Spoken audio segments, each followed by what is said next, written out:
চাদর শুধু আমি পরি নাই, গ্রামীণ পরিবেশে কুয়াশার চাদর দেখতে অবাক লাগে। প্রিয় দর্শক, ফজর নামাজ পড়ে বাজারের উদ্দেশ্যে রওনা হয়ে গেলাম।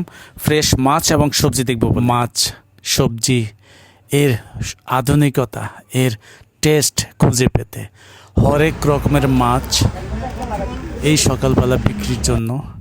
ঠান্ডা কনকনে শীত, আমি জ্যাকেট পরে আছি, সোয়েটার পরে আছি, এর মধ্যেও এরা পানি দিয়ে, মাছ দিয়ে, বরফ দিয়ে ব্যবসায়িক প্যাডের চাহিদার পূর্ণর জন্য দিন রাত পরিশ্রম করছে, সংগ্রাম করছে তার স্ব পরিবারকে সুন্দরভাবে বাঁচিয়ে রাখার জন্য। এই যে এত সুন্দর মাছ আপনাদের কেন দেখাচ্ছি জানেন? কারণ সুন্দর সুন্দর সবাই ভালো লাগে, সবার পছন্দ। তাই আমার চোখের সৌন্দর্যগুলো আমি আপনাদের তুলে ধরেছি।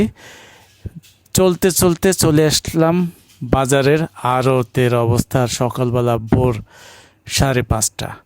অনেক রকমের সবজি, কি সবুজ শাক সবজি, শসা, ক্ষীরা, কাঁচামরিচ, মূলা, অনেক ধরনের সবজি দেখে মন প্রাণ আসলে ইচ্ছে করছে এই সবজির মধ্যে আমি নিজেকে হারিয়ে ফেলি।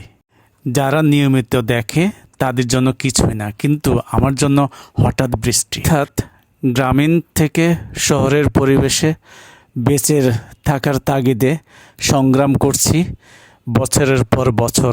গ্রামের এই তাজা সবজি দেখার, খাওয়ার সুযোগ কি হয় আমার?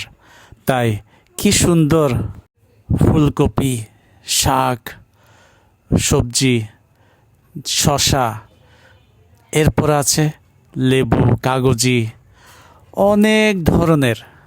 আমার ইচ্ছে করছে আমি আর শহরে না যাই, আমি এদের মধ্যে নিজেকে হারাই ফেলি। মূলা, এর সৌন্দর্য দেখে আমার এখনই খেতে ইচ্ছে করছে। তবে ভাতের সাথে, গরম ভাতের সাথে কাঁচা কাঁচা মূলা, ওয়াও, আমার সবচেয়ে প্রিয়।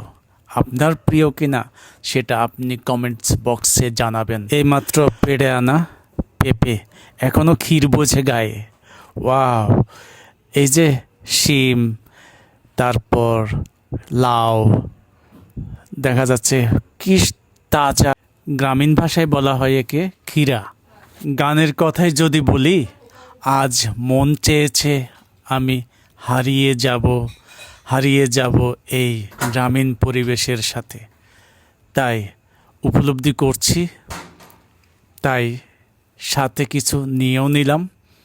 বাড়িতে সকালবেলার টেস্ট নেব। হাঁটছি, প্রচুর ঠান্ডা, কনকনে ঠান্ডা তাপমাত্রা। এইমাত্র চেক করে দেখলাম 14 ডিগ্রি। এরপরেও মাথায় মাফলার পেঁচিয়ে, মাথায় টুপি তো আছেই আগে থেকে, মাছ বাজার আবার চলে আসলাম। কি সুন্দর তরতাজা, একেবারে জ্যান্ত, দেখতে খুবই ভালো লাগছিল। এরপরে বাড়িতে যাওয়ার সময় সূর্যের হাসির পাশে কুয়াশা এবং তাল গাছের এক পায়ে দাঁড়ানোর দেখে সেই ছড়াটির কথাই মনে পড়ে গেল। ওই দেখা যায় তাল গাছ।